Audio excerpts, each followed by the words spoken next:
हाय, आप देख रहे हैं दी ललन टॉप। मेरा नाम सोनाली है और दी ललन टॉप पर हर हफ्ते होता है दी ललन टॉप अड्डा। अड्डे में हमारे साथ जुड़ते हैं बड़े खास मेहमान, एकदम ललन टॉप पर्सनैलिटी। और आज जो हमारे साथ मोहतरमा जुड़ी हैं, बड़ी स्टाइल से खुद को कैरी करती हैं, बेहतरीन डांसर हैं, बेहतरीन मॉडल रह चुकी हैं, बेहतरीन एक्ट्रेस आप इन्हें कहेंगे, जिस तरह के रिसेंट टाइम्स में इन्होंने रोल किए हैं। Beauty vlogs, social media game इनका सुपर स्ट्रॉन्ग है। बेगम जान, इशरकजादे, रॉकेट सिंह, 14 फेरे जैसे फिल्मों में काम किया है। बहुत बहुत स्वागत गौहर खान का। How sweet. Thank you. So I'm flattered. Thank you. अरे यार, आपको पता नहीं है कि यहाँ दंगे हो गए हैं कि इंटरव्यू कौन लेगा। But that's serious. एक कॉम्प्लीमेंट मेरे कुछ कलीग्स की तरफ से आपको देना चाहती हूँ, और उनके बहुत सारे सवाल है वो भी पूछना चाहती हूँ आपसे। एक सेगमेंट आएगा जिसमें हमारे कुछ फैंस या यूं कहें कि गौहर के जो एकदम प्यारे वाले फैंस हैं, उन्होंने कुछ सवाल भेजे, वो भी आपसे मैं पूछूंगी। लेकिन सबसे पहला ही सवाल मेरा आपसे ये ऑन अ लाइटर नोट, ये बिग बॉस और आपकी क्या डील है? जो सेटमैक्स और सूर्यवंशम जैसी कोई डील है क्या? ये आपके बिना कंप्लीट ही नहीं होता है कभी। आपकी हाजिरी लगाना बहुत जरूरी होता है। Big Boss. Well, ये क्या कि जन्मों जन्म का नाता है, कह सकते हैं। फॉर श्योर, क्योंकि आपके बिना पूरा होता नहीं है actor. But I love the show and I will continue loving it. Yeah. and we always have the show when you were there, so yeah, that's one thing. But आपकी film आई 14 फेरे, और अभी उसके टेलीविजन प्रीमियर का समय है। And हम जैसे लोग तो रुक नहीं पाते, हम लोग देख लेते हैं जहाँ भी आपकी फिल्म आती है। बट आपका जो सफर रहा है from where I really really love you, Chand Bibi वाला किरदार जो था, टू दिस दिल्ली के मेरिल स्ट्रीप वाला किरदार जो आपने निभाया, जुबीन वाला, ये सफर कैसा रहा आपके लिए? How was there a transition of any sort जो आपने फील किया आपके किरदारों में, आपके एक्टिंग में प्रोबेबली? I think हर रोल के साथ आप ग्रो करते हैं। हर रोल, चाहे वो बद्रीनाथ की दुल्हनिया का मेरा छोटा सा गेस्ट अपीयरेंस हो, या बेगम जान जैसी बहुत ही ज्यादा डिमांडिंग फिल्म हो, या 14 फेरे जैसी फिल्म जहां पर मुझे खुद भी नहीं पता था कि क्या मैं 3 किरदार कर पाऊंगी, और वो भी ऐसे किरदार जो शायद मेरी उम्र से डबल हो। तो every role makes you grow for sure. लेकिन अगर आपने इस सफर के बारे में पूछे तो मुझे ऐसा लगता है कि I am living my dream. मैंने हमेशा चाहा था कि मैं ऐसे डायरेक्टर्स के साथ काम करूं जिनको मुझ में विश्वास हो, मेरे टैलेंट में विश्वास हो, ना कि इसीलिए कि मैं किसी से जुड़ी हुई हूँ या रिलेटेड हूँ, या किसी के रिकमेंडेशन की वजह से आई हूँ। तो मैंने अल्हम्दुलिल्लाह हमेशा अमेजिंग डायरेक्टर्स के साथ काम किया है, भले ही वो काफी हिट्स दे चुके हो या फिर नए हो। तो मेरा ये सपना मैं जी रही हूँ, और बहुत ही अच्छे से अल्हम्दुलिल्लाह। I am so grateful for that for no matter अगर आप कहें कि मैं साल में एक फिल्म करती हूँ या फिर काफी सारी चीजें करती हूँ उसके साथ साथ, मुझे उससे ऐसा फील नहीं होता कि मुझे ज्यादा पिक्चरें करनी चाहिए ऐसे कुछ, because I work with such fabulous directors and the roles I am getting I am truly truly grateful for. तो सफर हैज बीन फैबुलस। मैं आई मीन अगर मैं एक शब्द में कहूँ तो मैं शुक्रगुजार हूँ हर एक वो लम्हे का जहां पर I can live as an actor. Right. आपने इतने सारे प्रोजेक्ट्स का जिक्र किया, चाहे वो बेगम जान हो, शुजादे हो, या आपका पहला ही प्रोजेक्ट रॉकेट सिंह हो, तो of course people keep talking about the roles you select, like the characters you select, वो काफी अच्छे होते हैं। 14 फेरे की बात करते हैं, दूल्हे और दुल्हन की मम्मी बनने का आपने काम कर लिया है इसमें, और कितना कितना टाइम लगा? बिकॉज वो जो प्रोस्थेटिक्स है, आई एम श्योर वो नकली दांत लगाना, विग्स लगाना, वो पूरा गेटअप लेना, कितना समय लग जाता था उसमें? समय भी, और इट वाज वेरी डिफिकल्ट क्योंकि मेरी स्किन वैसे ही बहुत ज्यादा सेंसिटिव है। तो उस चीज को जो मेरे फेस पे लगता था because of the prosthetics, I had to literally peel off for 45 minutes. तो उसकी वो डालने में तो समय लगता ही था, बहुत पेशेंस लगता था, और हर बार I used to sit in front of the mirror and think it's okay God, it's all going to be worth it, it's all going to be worth it. And अल्हम्दुलिल्लाह इट वाज। तो it was a film that was very demanding as an actor, क्योंकि continuity सिर्फ एक किरदार की नहीं याद रखनी पड़ती थी, तीनों किरदारों की याद रखनी पड़ती थी। दो एक्सेंट्स मुझे पिकअप करने थे, and I had to make sure कि वो एक्सेंट्स में मैं कहीं भी चूकूं ना, ऐसा नहीं लगे कि मैं फेक कर रही हूँ, because I really wanted to give it my all. So there were two different dialect coaches for those two accents for me, who were very happy with me. एक दिन का मुझे कोचिंग करके they were like, ये लड़की तो pickup कर लेगी, कोई प्रॉब्लम नहीं. And first day of shoot, I remember, was the most difficult scene of the film, which was the train sequence, जहाँ पर फर्स्ट टाइम मैं मामा जी से मिलती हूँ, और मैं और जमील सर मामा जी से मिलते हैं as the fake parents. Imagine my first day of shoot, not as Zubina but as Vikrant's mother. And Jat accent, right? I remember मेरा पहला दिन का शूट खत्म हुआ, and I said okay, bye, thank you everybody, and I was still in the getup, and the photographer on set, Monish Jogani, I still remember, he came up to me, and that was the first time he met me on that day, and he came and told me that, hi ma'am, I'm Manish Jogani, and I have to just tell you one thing if you don't mind. I said, yeah, sure. He says, I am a Rajasthani Jat, and I have to tell you कि आपने मेरी culture की इज्जत रख ली, because your accent was fab. I was jumping in my sari and my fake mom and my fake attire, everything shaking, and I was so happy with that compliment that then I said, okay, I'm on the right track. It was a lot of hard work for 14 Feb. Alright, and of course आप अपनी खुद की शादी एकदम complete करके वहां भागे थे. ये सारे मैंने फिर से आपसे सुने हैं कि आपने अपनी मेहंदी फिल्म में भी लगाई हुई है, सो दैट्स ग्रेट. लेकिन ये जो आपने किरदार निभाया, दैट्स अ नकली मम्मा, राइट? वो नकली मम्मी वाला किरदार है. तो आपको कभी लाइफ में ऐसी जरूरत पड़ी है कि लेट नाइट पार्टी करनी है, वार्डन से बात करा दी, okay talk to my mom, she is my mom? पता नहीं, fortunately या unfortunately, I was a very सीधा बच्चा in terms of मैं rules follow करती थी. मैंने कभी मॉम को कुछ और बोल के कुछ और नहीं किया, so करना नहीं पड़ा मुझे मेरी लाइफ में. मॉम की साइन फेक कर दो या ऐसे कुछ. I've never done that because I was a very law abiding, rule following kind of a boring kid, you must say. मतलब एंटायर आपने अपने करियर में या उससे पहले या school life, probably you have never done anything like that? Never, because I'm not a party person. मेरे late nights कभी होते नहीं थे. हाँ, कभी लाइक बॉयफ्रेंड इश्यूज में कभी कुछ इधर कुछ छुपाना पड़ा है, ऐसे कुछ वो जरूर किया है, लेकिन ऐसा कुछ नहीं जहां पर मम्मी को बन के कुछ करना पड़े है. Nothing like that. ओके, बस किससे आपके साथ बड़े इंटरेस्टिंग हुए हैं? आप जो कह रहे हो कि नहीं मैं इतनी इंटरेस्टिंग पार्टी पर्सन नहीं थी, but interesting things have happened to you, of course in a good way also, जिस तरीके से आपका करियर चला है. लेकिन एक किस्सा जो मैंने सुना है, कितना सच है आप बताइएगा हम लल्ला टॉक की ऑडियंस को भी, कि एक बार एक फिल्म में काम करने से पहले आपकी जन्म पत्री भी मांगी गई थी कि बाकी सब बाद में देखेंगे, पहले जन्म पत्री दिखाई. सच है? बिल्कुल सच है. एंड फिल्म में काम करने से भी नहीं, पहले तो फिल्म का कोई ऐसा प्रोजेक्ट नहीं था. वो he was trying to launch me or whatever. It was much earlier in my career, before I झलक दिखला जा.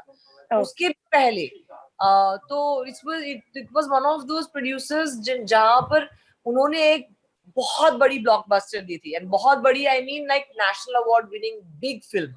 So obviously I wouldn't want to mention him because he was not really he was heading that production house. He was not really the production house,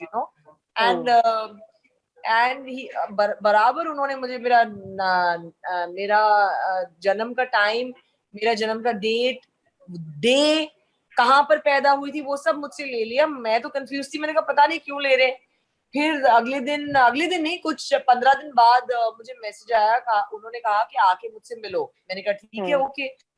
फिर मैं वहां चली गई, and he said, बड़ी गंभीरता से उन्होंने मुझे बिठाया, और फिर उन्होंने कहा कि तुम्हारा तो कुछ होने नहीं वाला है, तुम फिल्में मत करो, छोड़ दो ये सपना, तुम कुछ बिजनेस कर लो, तुम 30-35 साल की उम्र में मर जाओगी. बाय द वे ये भी नहीं बोला, ये भी उन्होंने मुझे बोला था कि तुम्हें बहुत ही अजीब सी डिजीज होगी और शायद तुम तुम्हारे अर्ली 30s में ही मर जाओगी, ऐसा कुछ बोला था उन्होंने.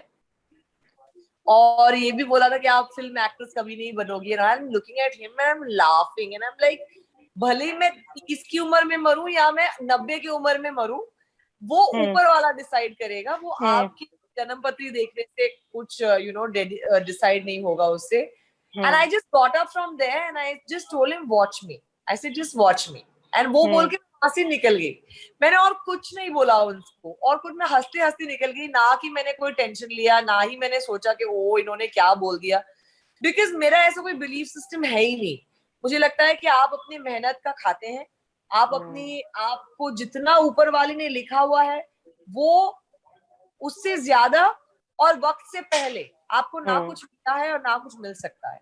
So that's what my belief system is, and I just laughed it off.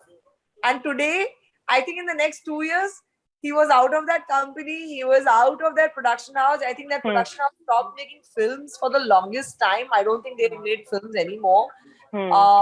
But I really hope कि बेचारा वो जो production house को शायद वो खुद ही नहीं बना पा रहे हैं films.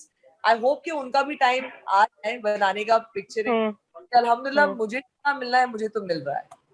ये उनके ज्योतिषी वही वाले होंगे जो समोसे के साथ ग्रीन कलर की चटनी खाओ तो आप पे कृपा होगी. मैंने वही कहा, मैंने कहा काश वो जो अपनी कुंडली भी दिखा लेते वो ज्योतिष को. पर डिटेल्स तो आपसे उन्होंने पूरी आधार कार्ड वाली मांगी, डेट ऑफ बर्थ, प्लेस. आपके आधार कार्ड में आप सुंदर है, बड़ी फोटो ऐसी है जैसे आप खूबसूरत से हैं, या डिसअपॉइंटिंग है आपकी भी फोटो आधार कार्ड में? कैसा होता है जो बड़ी खूबसूरत? पासपोर्ट साइज फोटोज कभी अच्छे नहीं आते, बट आधार कार्ड वाली ठीक है. I wouldn't mind it. मेरा जो पहला नहीं सेकंड पासपोर्ट का फोटो है ना, जो मेरा पासपोर्ट एक्चुअल पासपोर्ट फोटो है, I have red hair in it because those were my models. I have red hair and I refuse to recognize myself as that. I'm like, not me. Oh, nice यार. बड़े-बड़े लोग देखिए बड़े-बड़े बातें, लेकिन you talked about your own struggle कि आपने कभी किसी का सहारा नहीं लिया. You have done everything on your own. Non फिल्मी बैकग्राउंड से आते हुए आपको फिल्मों में काम करने में किसी तरह की दिक्कतें आई या आती हैं? Because I share an example. Golmaal में जो वसूली भाई का किरदार निभाते हैं मुकेश सर, उन्होंने अपने एक इंटरव्यू में मुझे बताया कि जब मैं वो नॉन फिल्मी बैकग्राउंड से फिल्मों की तरफ आता था तो मुझे इम्प्रोवाइज का मतलब नहीं पता था. जब तक मैंने उसे जान डाल के सीख नहीं लिया तब तक मैंने शुरू नहीं किया. So was there any challenge with you like this? नहीं, वो तो एक टेक्निकल बात हो गई एज एन एक्टर. तो एक एक्टिंग सीखने की बात हो गई.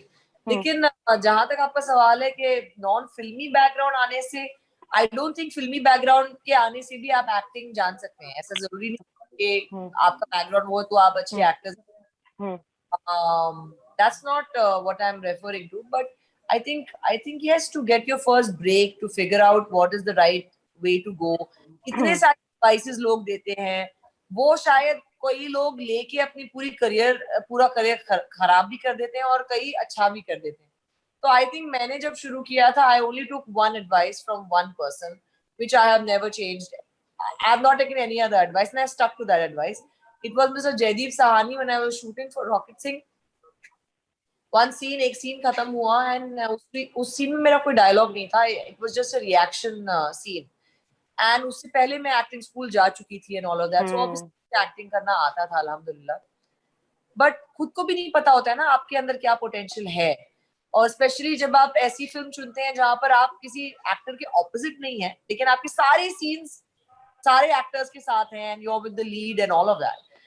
सो I made that choice without even knowing के करना क्या होता है इंडस्ट्री में, right? I took up Rocket Singh purely on instinct. I knew that this girl, Koina Sheikh's role was by far the biggest female role in the film. And I had that kind of an inclination and reading power कि मुझे पता था कि ये role जबरदस्त होगा. तो जैसे सर ने मुझे ऐसे बुलाया आधी रात को, मुझे बगल में बिठाया और कहा कि तुमने अभी देखा अपना शॉट? मैंने कहा नहीं सर. कहते रिप्ले देखो. रिप्ले देखा. It was just a reaction shot, nothing, no dialogues. And he looked at me and he said, तुम ना गौहर नहीं हो. तुम ये जो बाहर की खूबसूरत, तुम्हें लगता है कि हाँ तुम खूबसूरत हो और तुम्हें पर्सनालिटी है, तुम मॉडल हो and all of that, that is great. लेकिन तुम ना पिंकी हो. तुम ना तुम दिल की पिंकी हो. वो एक स्मॉल टाउन गर्ल जिसके बड़े बड़े सपने हैं, जो मेहनत करके आगे बढ़ना चाहती है, तुम वो हो. और वो जो तुम्हारे अंदर भूख है ना, वो कभी भी इस बात से मत मिटाना अगर लोग तुम्हें बोलेंगे ना कि नहीं एक ही तरीका है इंडस्ट्री में सर्वाइव करना कि तुम किसी के ऑपोजिट स्टार करो.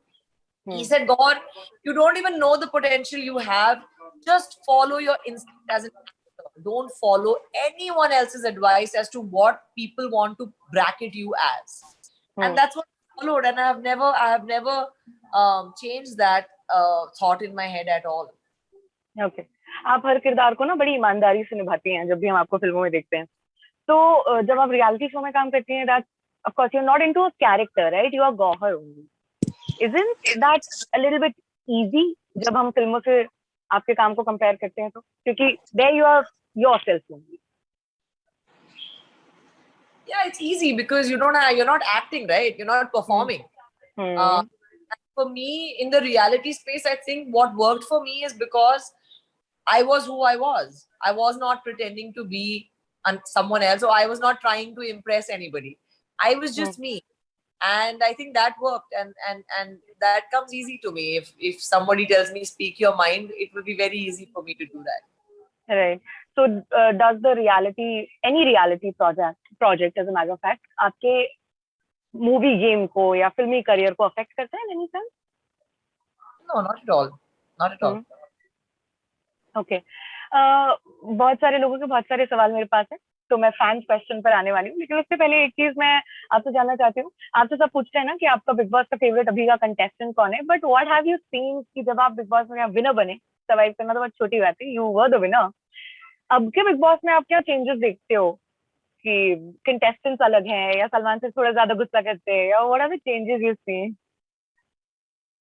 देखो, सीजन 7 तो आजकल जो चल रहा है उससे बहुत ही अलग सीजन था। ओके। वहां पर तो कुशाल को सिर्फ चार्ज करने के लिए बाहर निकाल दिया गया था।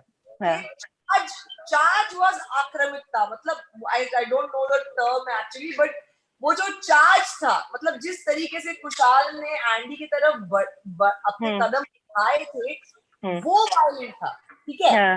ओके, वो हिंसक था। आजकल तो लोग एक दूसरे के ऊपर कूद पड़ रहे हैं, लाते पड़ रहे हैं, हाथ पड़ रहे हैं। वो जमाना तो बहुत दूर चले गया जब एक इंसान को बॉटल फेंकने पे निष्कासित कर दिया गया था। I think over seasons things have changed a lot. I am still the person who, if I go in, it has always been about following the rules for me for Big Boss. So I don't think how much of that definition of hinsa can change for me, because for me in my season wohi tha ki how much is hinsa, what is hinsa, how do you define hinsa, and if Gali dena is not hinsa, then haath uthana is also not hinsa. It's the same thing. I could feel that you've been violent with me in so many different ways, right? That's the only main difference in my season and the seasons going on right now, but it's very entertaining. Everybody loves watching it. I'm watching it. So I think this season will be very, very good. Okay. Outside the house जो लोग होते हैं उनको weekend के वार को लेकर बहुत excitement रहता है, because we'll be able to know the answers of our questions maybe, या जो भी लोग के दिल में क्वेरीज रहती हैं. For people inside the house, कैसा माहौल होता है right before वीकेंड का वार होने वाला होता है तब? अभी किस लैंग्वेज में बोलूं? प्यार की। Basically everyone's shitting bricks. Weekend के बाहर से पहले everybody knows के क्लास लगने वाली है। अगर आपने अच्छा किया है तो ग्रेट, अगर आपने थोड़ा भी आपको डाउटफुल लग रहा है तो सब डर जाते हैं obviously. But I think everybody looks forward to meeting Salman Khan because it's about talking to the man. He's going to talk about, because अंदर रह के कोई आइडिया नहीं, आपको आइडिया नहीं मिलता है कि आपने कैसे किया है, आपने किया है कि नहीं किया है. It's only when the Salman Khan comes and tells you how you fared. Okay. Alright. तो अब हम फैंस के क्वेश्चंस पर आते हैं. कुछ चुनिंदा सवाल आपके लिए निकाले हैं, सवाल तो बहुत सारे थे, बट सबसे पहले this is a very honest question. Pankaj Dwivedi इनका नाम, इन्होंने पूछा है कि गौहर आप खुद को इतना मोटिवेटेड रखने के लिए कुछ शेड्यूल फॉलो करते हैं रोज, या what is your Mantra? Nothing really. I think just believe in the Almighty, know that you're answerable to someone up above, and you will refrain from आप बुरा या किसी का बुरा सोचने से भी आप 2 बार कतराओगे, and that way stay focused on what you need. जो आपकी जिंदगी में आपको अच्छाई चाहिए आप उस पे फोकस कर पाओगे. That's all I follow. Okay. क्षितिज सेठी है, इन्होंने पूछा है बिग बॉस जीतने का कोई फंडा होता है? बिग बॉस देखने का? जीतने का, इन्होंने सीधा बिग जीतने के बॉस बारे में सोचा है। नहीं, बिग बॉस जीतने का आप देखिए ना, सीजन 1 से लेकर सीजन 14 तक कितने अलग अलग विनर्स हम्म। रहे हैं। ऐसा हम्म। नहीं है हर एक विनर एक ही तरीके का है। Every hmm. Winner has their own unique quality. लेकिन हम्म। वन इज ट्रू इज जो जो अपने आप से सच्चा है ना, जो जैसा है वो वैसा ही दिखाएगा, वो उसके जीतने के चांसेस सबसे ज्यादा। ओके, आदित्य का सवाल है कि कैसा लगता है जब लोग सालों की मेहनत करते हैं, हार्ड वर्क करते हैं, लेकिन ऑन दी अदर हैंड कुछ लोग सिर्फ रील बना के बड़े फेमस हो जाते हैं। अरे हर इंडस्ट्री अलग है, राइट? हम्म। अभी एक नया इंडस्ट्री खुला है जो है सोशल मीडिया इंडस्ट्री, जहाँ पर लोगों को ये माध्यम दिया गया है कि आप सोशल मीडिया के थ्रू एंटरटेन करें। तो फेम होता है, अगर आप उसके लिए मेहनत करेंगे तो आप फेमस होंगे। ऐसा जरूरी नहीं है कि कोई एक माध्यम किसी और माध्यम से बेहतर है या कोई एक माध्यम किसी और माध्यम से छोटा है। जैसे कि एक बहुत लंबा समय था जब लोग ही टीवी इंडस्ट्री को बहुत छोटा समझते थे और उसके ऊपर लुक डाउन करते थे। आज देखिए सबसे बड़े सुपरस्टार्स भी टीवी पर ही होस्ट कर रहे हैं। तो ऐसा नीचा नीचा समझना या देखना, I don't. I am Raj Anand, ये हैंडल का नाम है इनके, और बड़ा ही क्यूट सा सवाल है, तांडव सीजन 2 कब आ रहा है? कौन सा सीजन 2? तांडव सीजन 2? मैं भी वेट कर रही हूँ कब आ रहा है, मुझे कोई बता दो। I would love to work in it again. I hope whatever the issues are get sorted soon and we can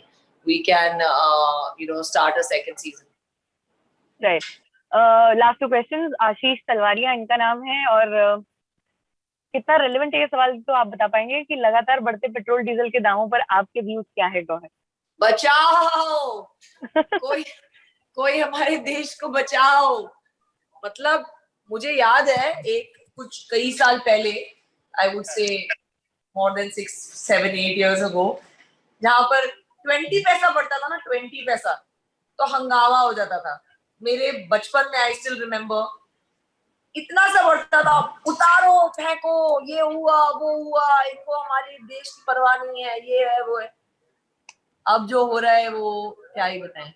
सब देख सकते हैं। आखिरी सवाल है प्रफुल्ल श्रीनाथ का, आपके नेक्स्ट प्रोजेक्ट के बारे में बताइए, आप इनके साथ काम करने वाले हैं, क्या कुछ हमें बता सकते हैं? एक बहुत बड़ा शो रिलीज होने वाला है एक बहुत बड़े प्लेटफॉर्म पे बहुत जल्द। I think early next year. I've got a couple of films.